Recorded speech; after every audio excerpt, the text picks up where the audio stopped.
So whether you're a photographer or a filmmaker or a creative artist, we all make a ton of content that we have to find a home for on our machines somewhere. And today I want to talk about an app that I've been using on and off for a little while called Post Haste that speeds up this process dramatically. The basic approach is that you can load template files ahead of time that have your folder structure, client naming schemes, logo files, all that sort of stuff. And if we take a look here at the app, it's basically two different tabs. So we have a new project tab where you can add all the information for your project, and we have a templates tab where you can look at all the default templates, modify them, or just make your own. So before changing anything, I'm just going to go ahead and click on create project. I'm going to place it in this folder on my desktop. And if you notice, this is what it does. So with the default motion graphics template, this is the folder it created. So we see that it adds all the information from our new project tab. So we have not just the project number, but the client, the project name, the date, and who created it. And using this structure, which you can modify on your own, you can make it very flawless to know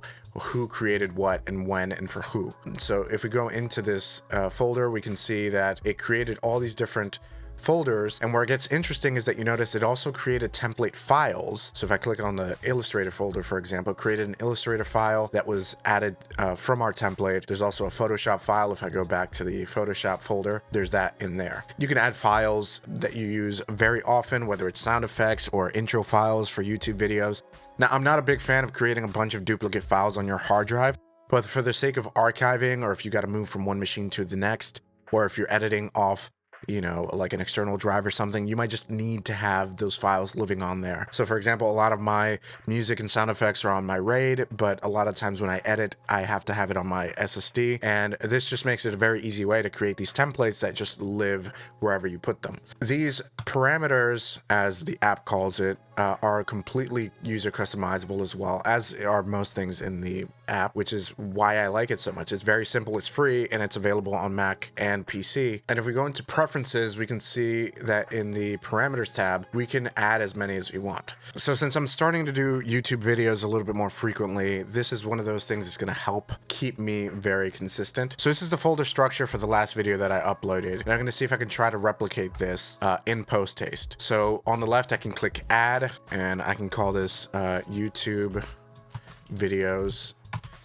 Now you'll notice it just added an empty template. So the add and remove on the left is for templates. The add and remove on the right is for all the different things that we can add to our template. And with my template selected on the left, I can go ahead and click add. And at the bottom, I can click import folder structure to select the folder for the video that I already edited to copy that folder structure. So if I go here and just find it, data, YouTube content. So this is the video. So this is the folder structure. There are already files in there, but with this, it's going to ignore it and just copy the folder structure. So now I have a folder for my footage, a folder for my music. So on my desktop, I have logos that I use for branding and stuff. And this is something I might use a little bit more frequently in these videos. So I might go ahead and just add another new folder here and call it branding.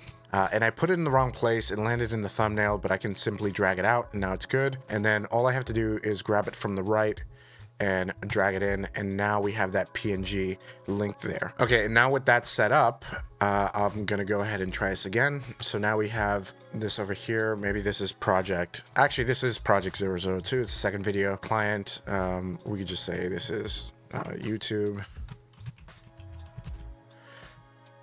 And we can call this Post Haste demo. So this is the folder name that we're going to have when I create the project, and I'll go ahead and add it to the same test projects. And now you notice it automatically popped it up. So this is the folder name, folder structure. Once I go in, this is basically what we have. And if you go into branding, now my logo is already in there. Everything else is empty because I haven't added any template files. If you right click on a template and click on show and explore, it'll show you where that template file lives on your machine. These are just basic folders. There's nothing special about them except for the fact that they have this extension on the end, PHT, which I imagine just stands for Post Haste Template. So if we click on that, on any one of these, you can see that it has a subfolder called Files and then the folder structure, which means that you're able to modify these even from the File Explorer. So if you have a bunch of files already in a template that you might use on your desktop or whatever, you could simply just make a new folder with the PHP extension and then just copy everything into a files subfolder in here. So that might be another way. So hopefully this gave you guys a good idea of what you can do with this app.